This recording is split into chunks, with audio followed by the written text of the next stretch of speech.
Welcome to this Governor's Professional Learning session, which is focused around supporting health, wellbeing and equity in schools.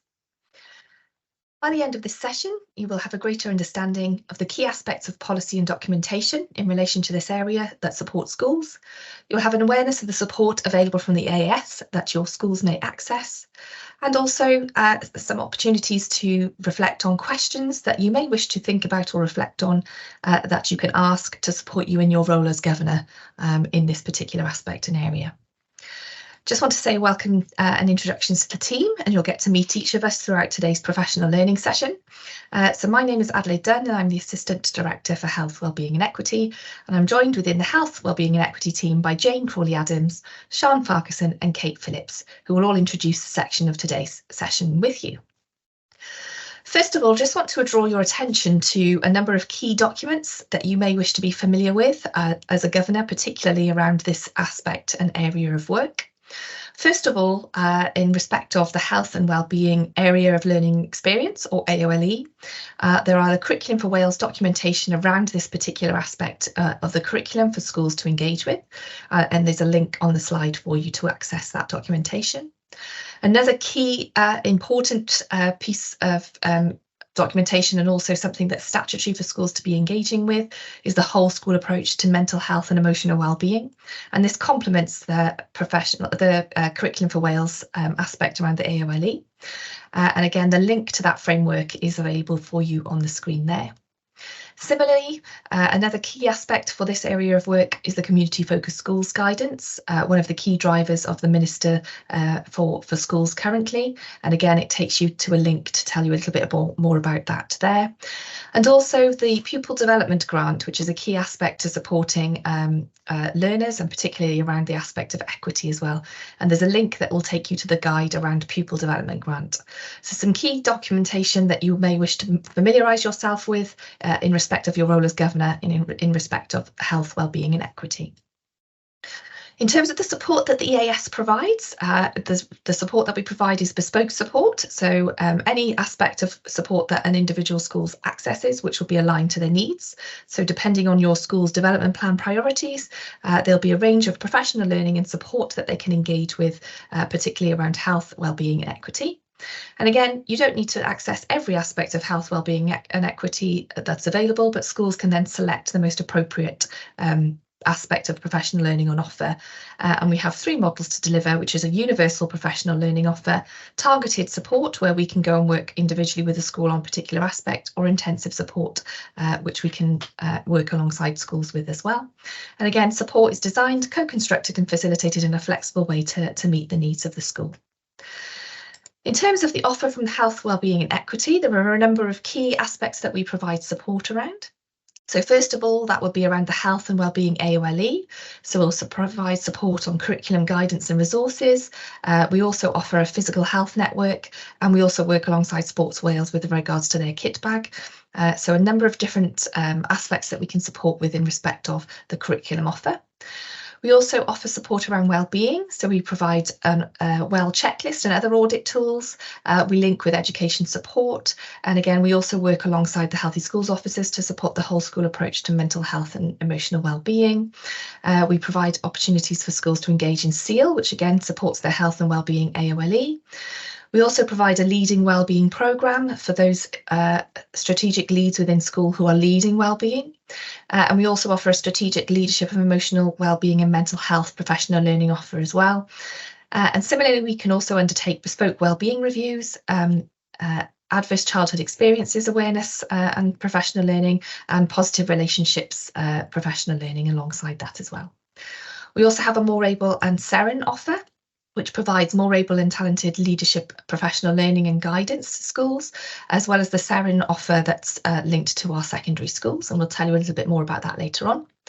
We have a range of vulnerable and disadvantaged learners support and grant funding support. So we provide access to the resource Thinking Differently.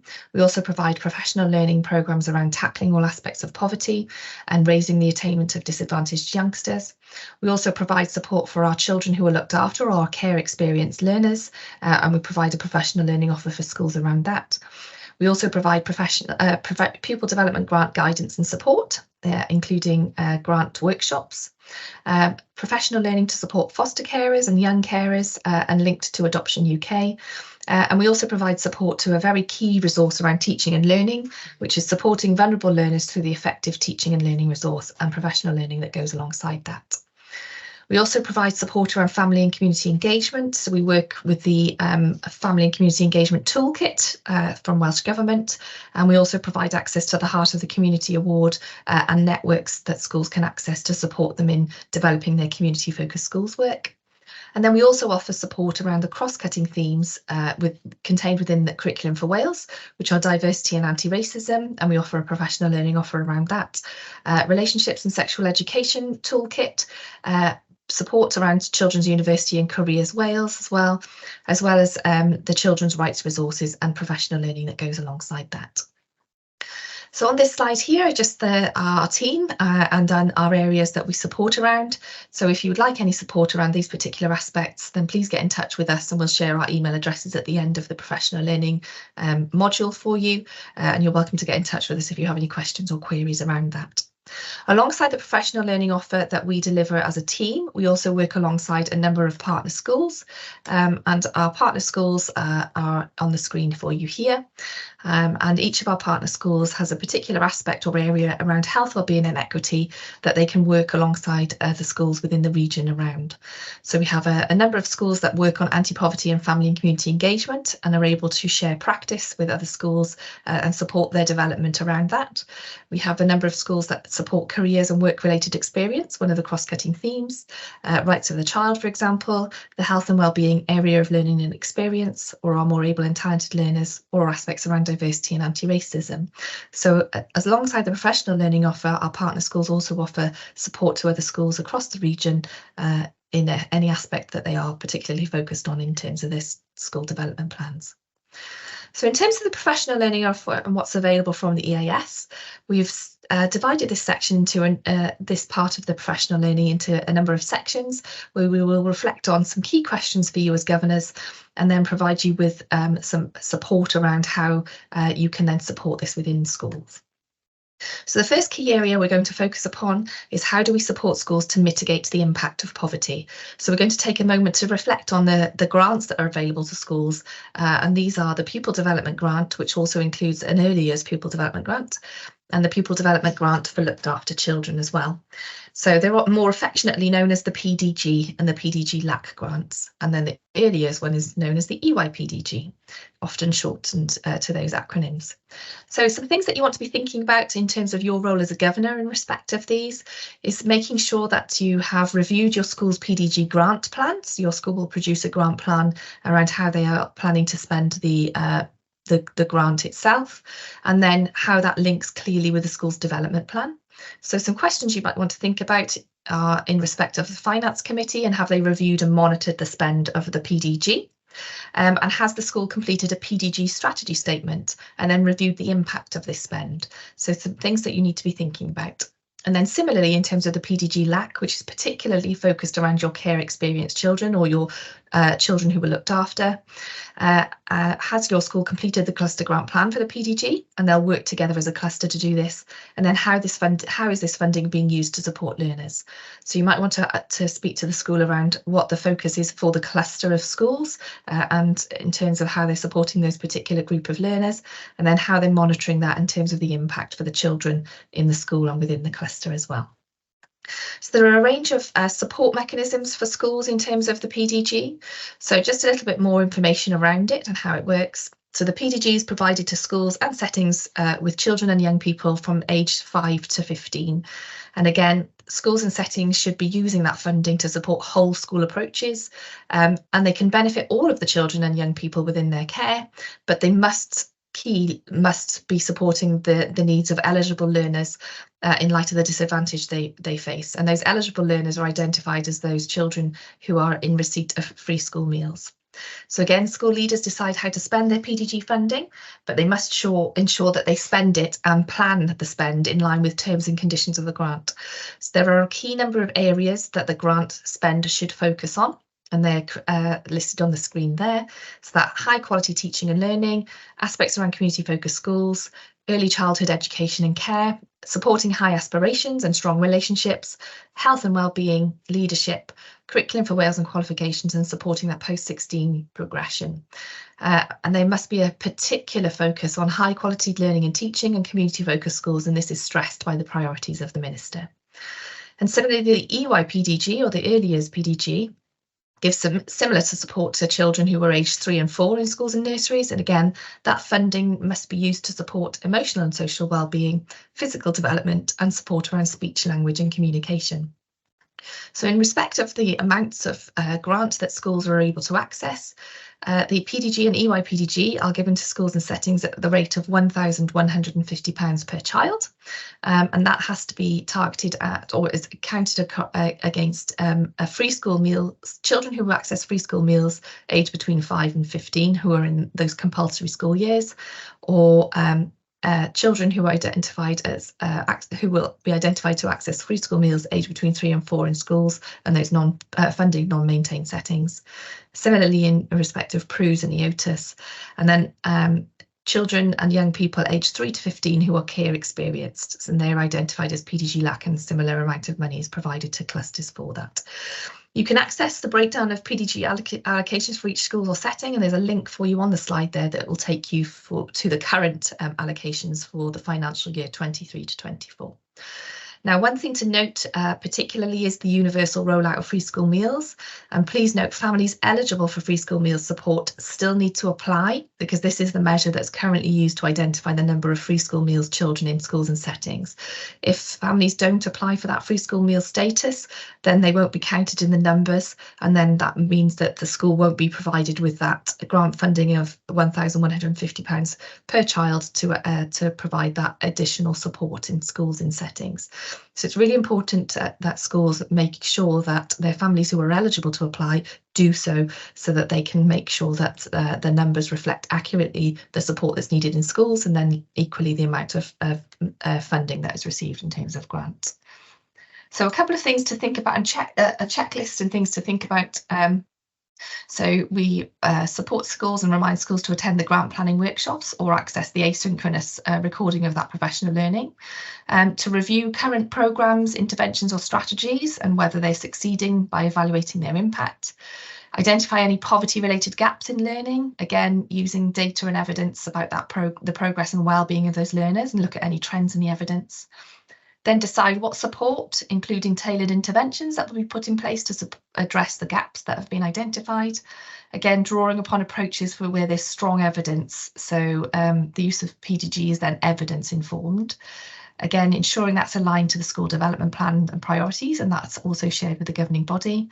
That schools complete the PDG grant plan on the grant planning tool that's available to them from the EAS.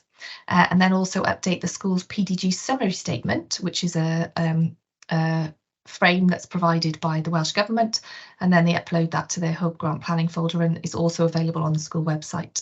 And as part of any professional discussions that take place within the school's use of PDG is considered as part of the school's self-evaluation and improvement processes as well. Right, I'm going to hand over to Jane now, who's going to take you through some other aspects around mitigating the impact of poverty.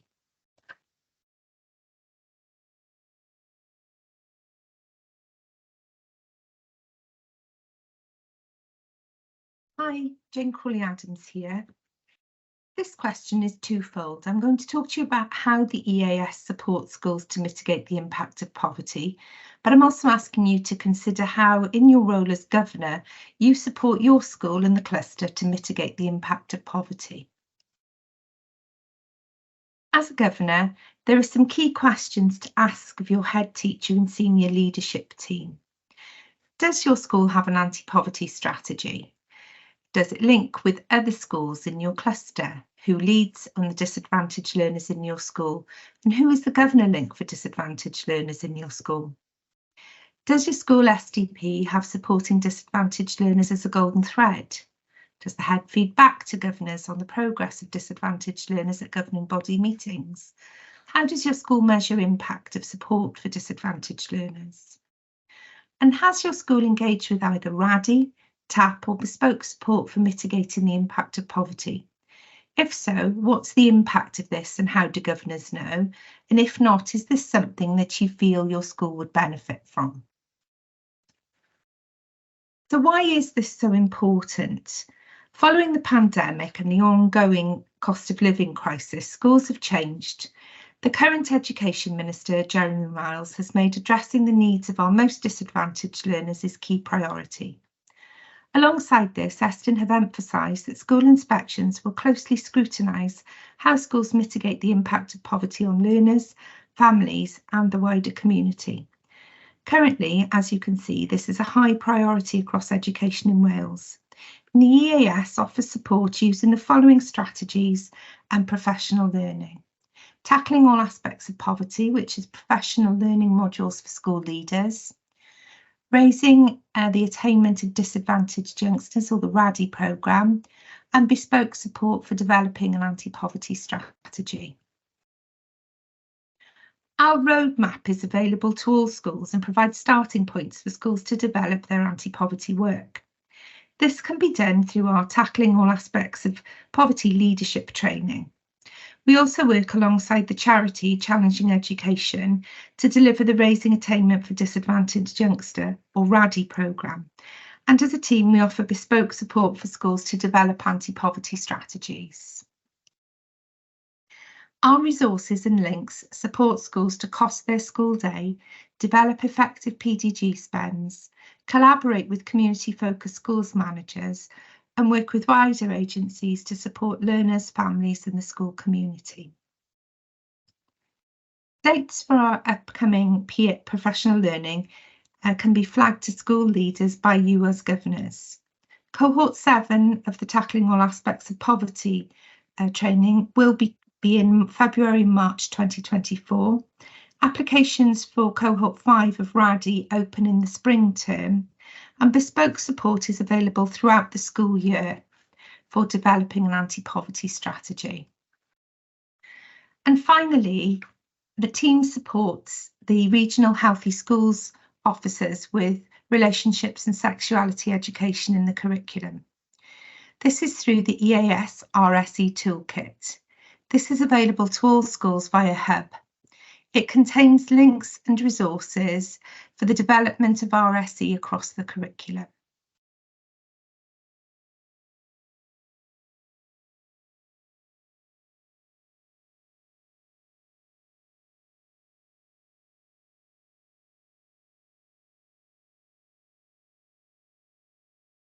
In this section, we're going to look at the professional learning offer to support a whole school approach to mental health and wellbeing, family and community engagement, children who are looked after, and the UN rights of the child. We will have a look at some key questions that might support us in our role. So within the whole school approach to wellbeing, do we have a wellbeing strategy or policy? And if so, when was it updated? And do we have a governor wellbeing champion? Within supporting emotional and mental wellbeing, are we aware of the whole school approach framework from Welsh Government? And how do we support the wellbeing of our head teacher? Communicating to everyone about wellbeing. Do we have school displays, signposting learners and staff to support if needed? And does the learning environment show wellbeing is important to our school? Things like safe places or strategies that children might use. Within the document from Welsh Government, which is a statutory document, there is a focus on wellbeing for everyone. The whole school approach seeks to support good emotional and mental wellbeing by promoting a positive cultural environment in schools where children and young people form positive relationships with staff and other learners, and relationships are strengthened between teaching staff, between the school senior leadership team and wider school staff, with parents and carers, with other professionals working within the school, and with the wider community that surrounds the school. So it really is about well-being for everybody who is connected to that school or setting. So where to start? The document you see on the screen is our framework on embedding a whole school approach to emotional and mental wellbeing from Welsh Government. As I said, this is statutory guidance. If you hover over the image, it will take you to the document for you to have a read. The whole school approach is about embedding good wellbeing through teaching, as well as all other aspects of school life. So it's really about that ethos, the feeling you get when you walk through the door, or when you have conversations with learners or staff. It's about an ethos that values inclusion, where everybody works together. It's about creating a supportive environment where young people are encouraged to fulfil their personal and academic potential, where they thrive, learn, and emotionally develop. And this is supported by teachers who operate in a culture that also values their own well-being and the well-being of their colleagues. It builds on existing good practices in the field, such as the work of our Healthy Schools officers. I'll tell you a little bit more about how our Healthy Schools officers can support you in actually embedding a whole school approach to emotional and mental wellbeing in your schools and settings. And it's also about incorporating the work of others, such as the Child and Adolescent Mental Health Services, CAMHS, or our educational psychologists, or any other services that might work to support wellbeing within your setting. Within this section, we have a little video that will give you a feel of what it's like to be in a school or setting that really does value wellbeing and how they support it.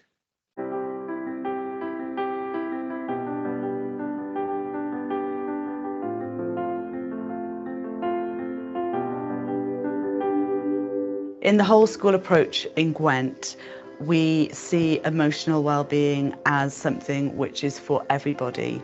So it's not just about the mental health needs of the small percentage, it's about the emotional health and well-being of the whole school community. There's over 500 people in the school and I still felt like I was one of the important ones when I had the attention. Wellbeing is at the heart of everything we do. We deal with people, we work with children, with small people every day, but we also work with staff in the school.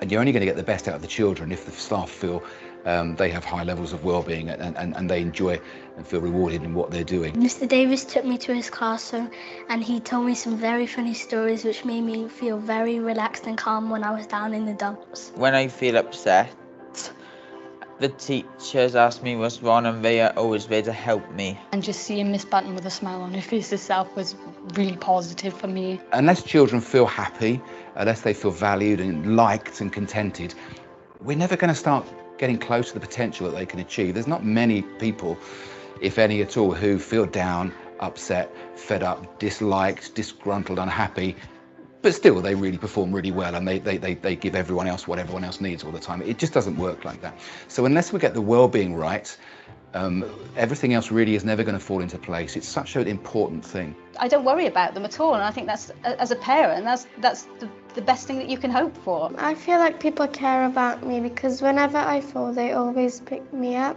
The school gives us a voice. We can talk to people. We can voice anything. We can talk about our problems. We can talk about anything that we have wrong.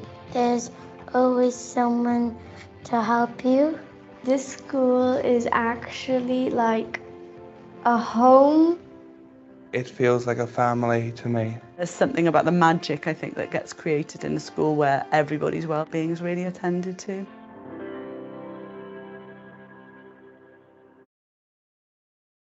The recording that you've just watched was recorded with the help of schools within our region, and I hope it gave you an idea of what it feels like to be within a school or setting that is really focused on supporting emotional and mental health. Within the document, there is a process. So we would start at stage 1, which would be where we prepare our work. So you could be doing this at school or as a cluster, but it's about raising awareness of a whole school approach to mental health and wellbeing and what it means for you as a school, for your staff, your learners, and for your parents, carers and community. There would be communication with learners, communication with families, and there is also some additional support to raise awareness as the role of a governor. In scoping stage, step 2, we identify strengths and areas to develop. So this would be done by using staff, learner, family questionnaires, and also looking at things like your Shun data, your Happen, your PASS data, so that you can start to use models such as the Spire Inquiry, the Healthy Schools offers a self-assessment tool, or a health needs assessment to really scope and understand the needs of your community. You will use this information to then move on to the action plan, where you will create that plan on how you're going to support those needs specifically. You would then look at your curriculum. You would also look at the support that you might be able to access from your Healthy Schools officers. You could access professional learning from us at the EAS or from other partners, but it really is about making sure you're taking that information and planning effectively to plug those gaps. In step 4, we would have time to implement the things that we have learned. So the actions and the professional learning identified would be completed by staff. We would give time for these interventions and for these activities to be embedded, and all staff would also have access to Mind e-learning training, where they could also learn about their own mental health and well-being, and also how to support their colleagues and understand themselves and those that they work with. Then we would evaluate it. So it's about making sure that we've completed that loop. We'd revisit those questionnaires, revisit some of the models that we use, and adapt that action plan so that we can continue to embed that whole school approach to mental health and well-being. One of the things that we would look at is developing your universal provision to well-being. We would look at this from the learner's perspective, from a staff perspective, and also from our families and communities. The example that you see on the screen talks about a learner's universal provision. So within that universal provision, it would be something that all children would access to support their well-being. So it could be things like safe spaces, emotion coaching conversations. It could be the health and well-being AOLE. It could also be things like your daily mile, your mini-me yoga, your mindfulness, but it needs to be something that all our children are accessing. Within the targeted provision, we would look at that support that we offer to children who need a little bit more. That will be identified by your assessment procedures.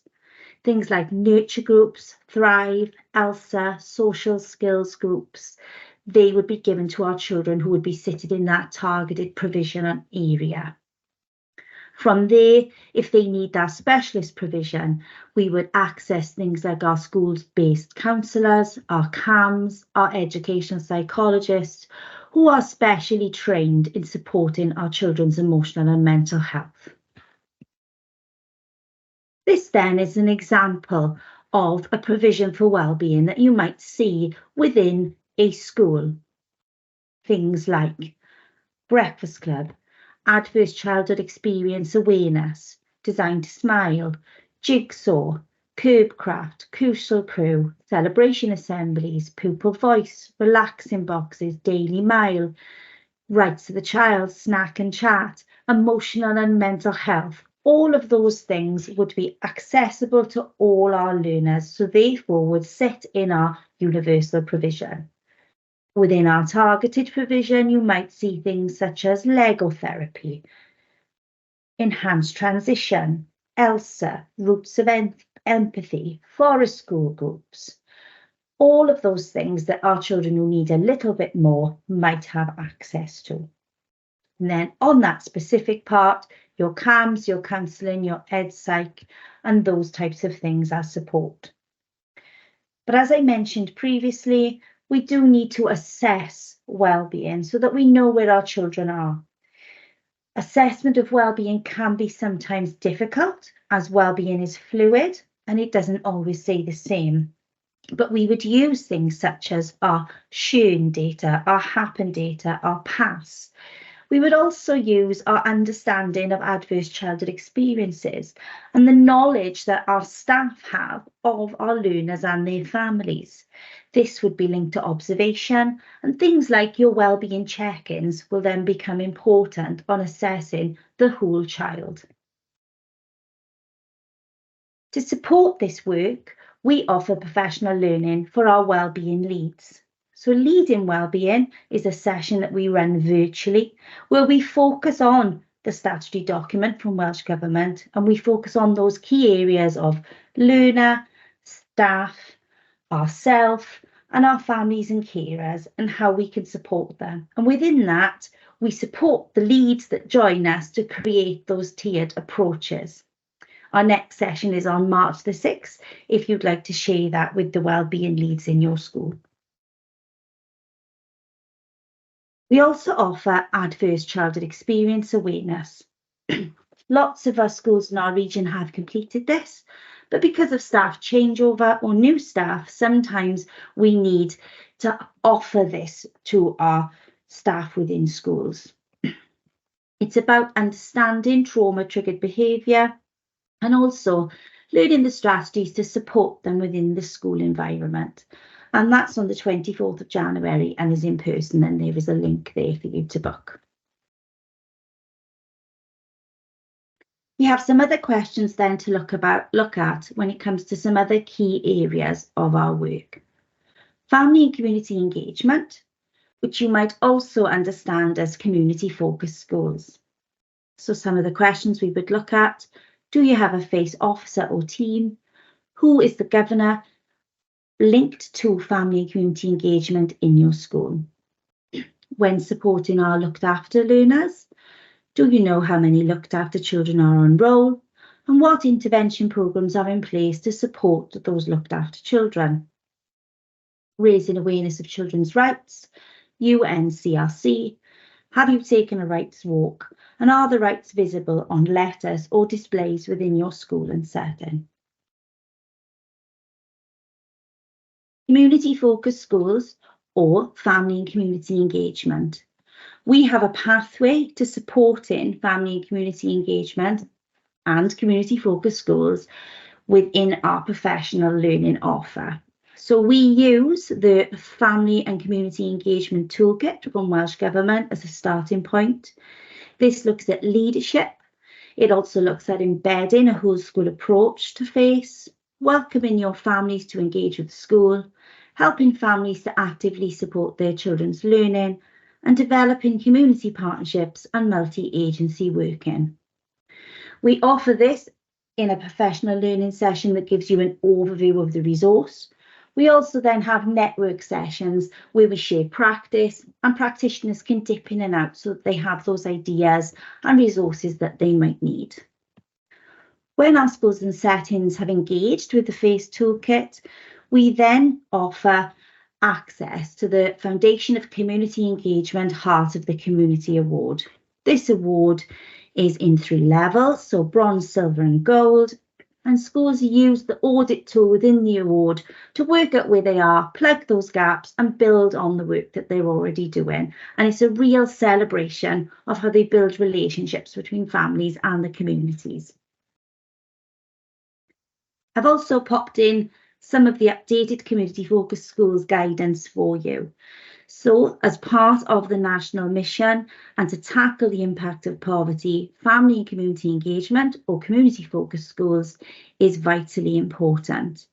There are 4 annexes for you to read as part of the guidance, and it talks about how we can support schools to engage with their communities and support the needs of their learners and families so that everybody who is connected to that school or setting is able to have access to the support that they need.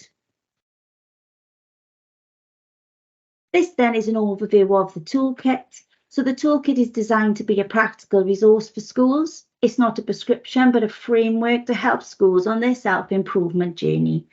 It has lots of resources within there, and these are very practical, such as audits. So schools can dip in and out depending on where they are.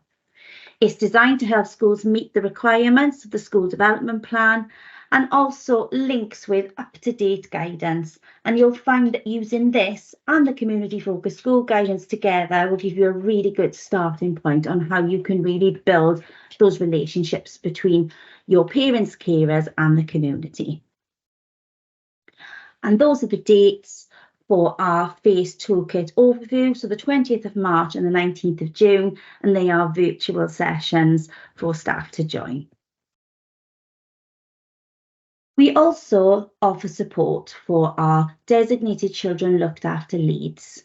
So we have an annual update session that covers everything that they might need to know to support them in the role. They will look at the law around children looked after and reference documents. These are up-to-date documents, particularly obviously from Welsh Government. We will look at that statutory guidance, and we will also talk about roles and responsibilities, good practice in writing school policy and effective provision. And we'll look at that tiered approach and barriers to success. So we also talk about the things that might go wrong for our CLAR learners and how we support them and what steps and processes we can put in to support. We also look at raising aspirations and also supporting them in transition. We focus on the why, particularly lots of our CLAR learners, our children who are looked after, have additional learning needs, and they will also have those mental health and substance misuse problems, particularly if they're aged between 10 and 17. So we need to really look at and hone into how we can support them mentally by using those provision triangles that we've developed. The common factors in the background of our children who may be looked after are those adverse childhood experiences. So it's key that our staff understand trauma and understand those experiences so that they can put in the right support. So our next CLAR update sessions for the designated lead in your school is the 13th of March and the 5th of June, and they are virtual. But I do also offer in-person sessions working with the local authorities' LACEs within their networks.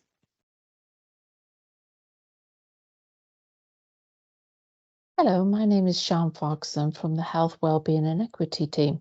This is an update on some of the areas that I'm currently working within.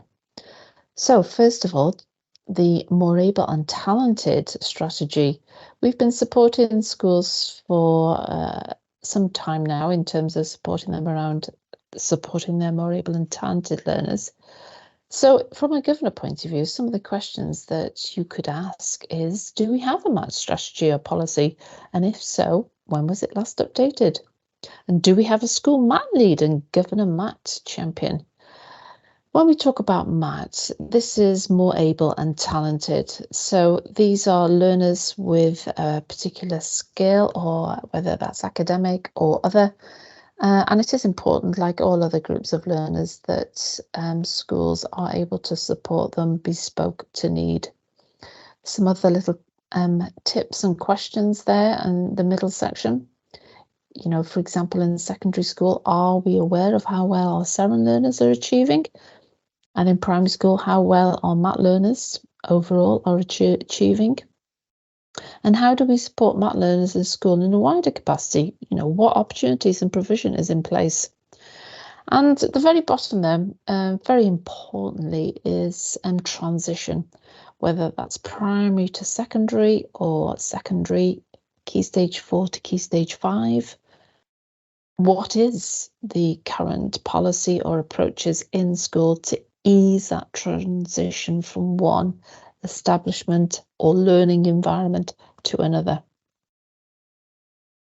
We have developed some guidance on supporting more able and talented learners in school, and we have recently been rolling out a program of workshops to enable schools to come together and discuss their own experiences, their policies and approaches.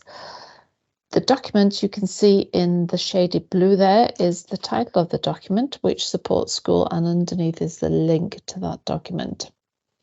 We've also developed a series of just 1 hour workshops, for example, on differentiation, metacognition, in support of not just more able and talented learners, but realising the potential of all learners.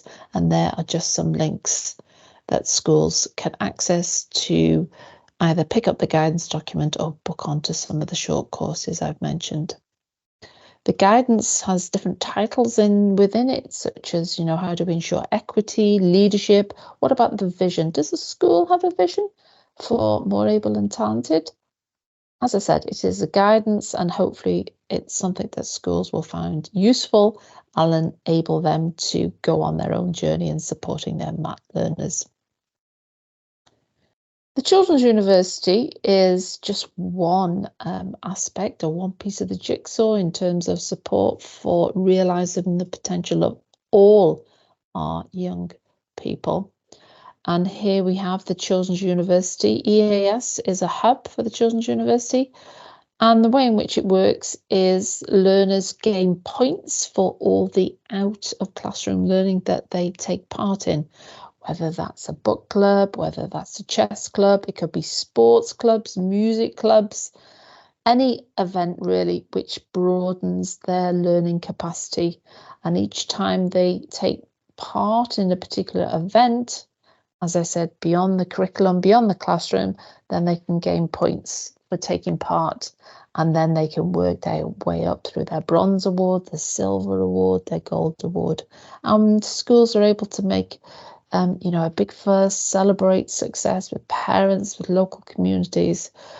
There is no fee for primary schools to get engaged. They just need to get in touch with us. And we have got quite a few primary schools now fully engaged with the Children's University, and it could be one of your schools that are engaged. In terms of secondary school learners, we have the Seren Academy programme, years 8 to 13. Schools do have a small pot of grant funds to enable them to support their academic learners in various capacities. So although we have a regional and national programme provided by and through EAS, you can see there the list of activities that we're able to deliver for them.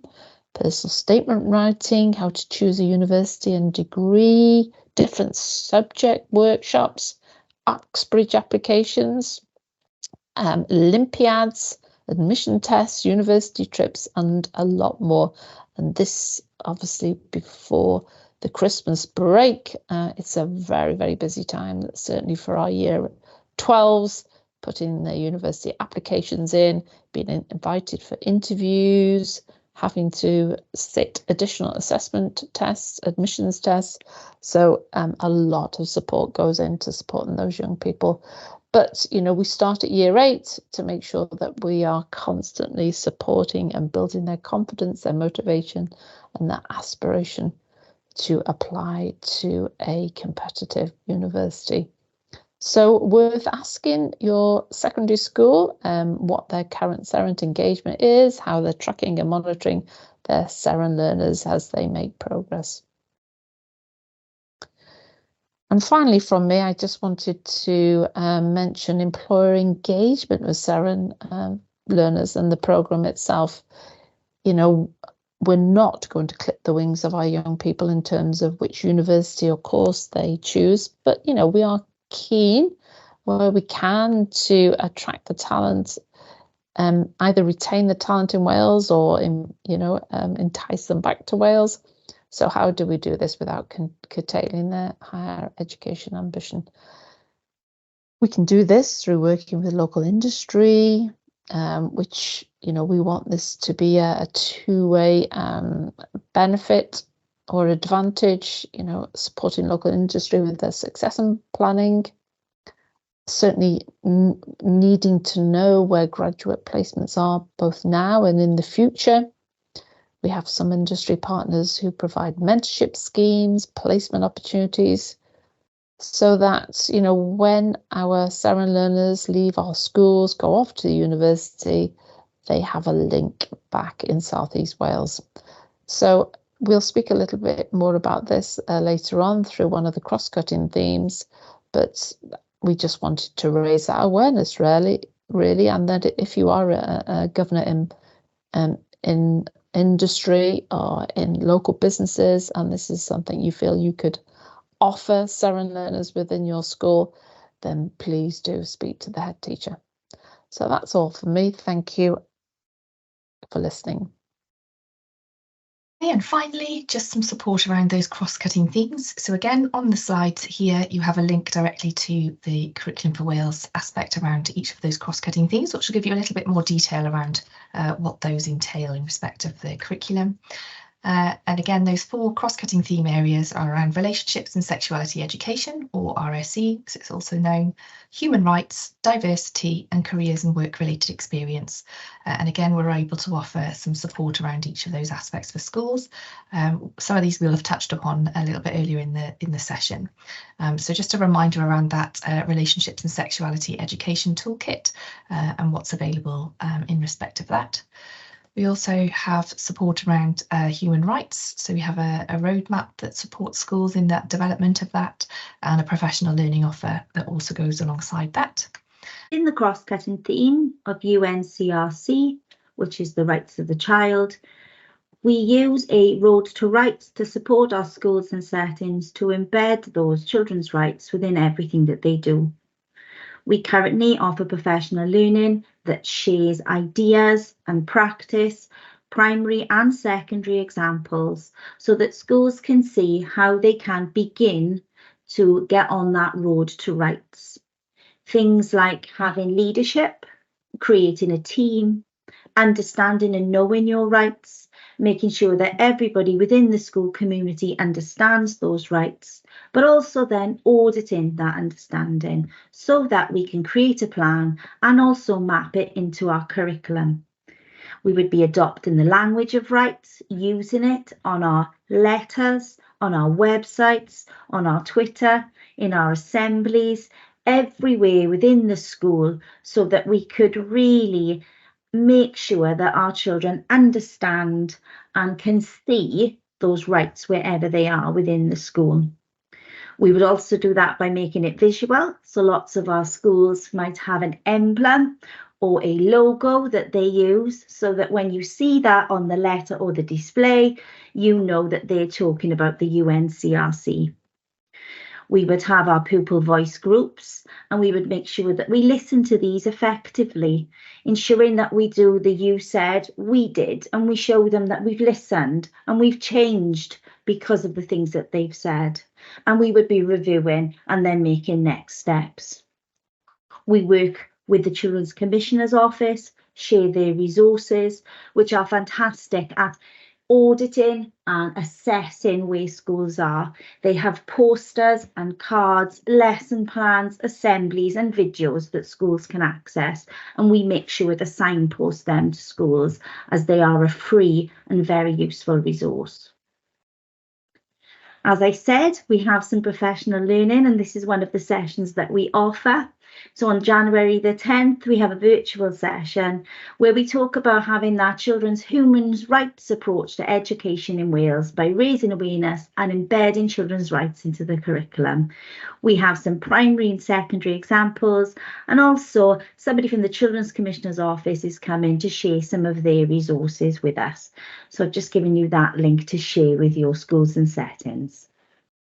We have a professional learning offer and resources to support schools in respect of diversity and anti-racism, and this links very closely to DARPL, or the Diversity and Anti-Racist Professional Learning resource that's been funded and developed with Welsh Government. And again, we work closely alongside Rachel Clark to support schools around this, and equally schools within our area as partner schools also available to support schools as well. And also finally, that careers and work-related experience aspect, again, a feature of Curriculum for Wales and that cross-cutting theme designed to give learners an awareness of the world of work, to support those high aspirations and to bring learning to life as well. Thinking about that careers conversation, again, also breaking down those stereotypes as well with regards to with the world of work.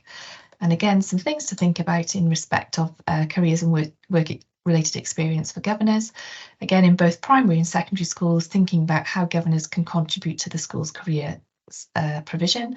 So it might be around work experience placement, careers-related workshops, and so on. and we have a number of support around that. So thank you for joining us as part of this professional learning. And again, we would appreciate any evaluations that you were able to complete as part of this. And similarly, if you'd like to get in touch with any of the team around any of the aspects that we've talked through in this professional learning session, then our contact details are available on the screen for you there. Thank you very much.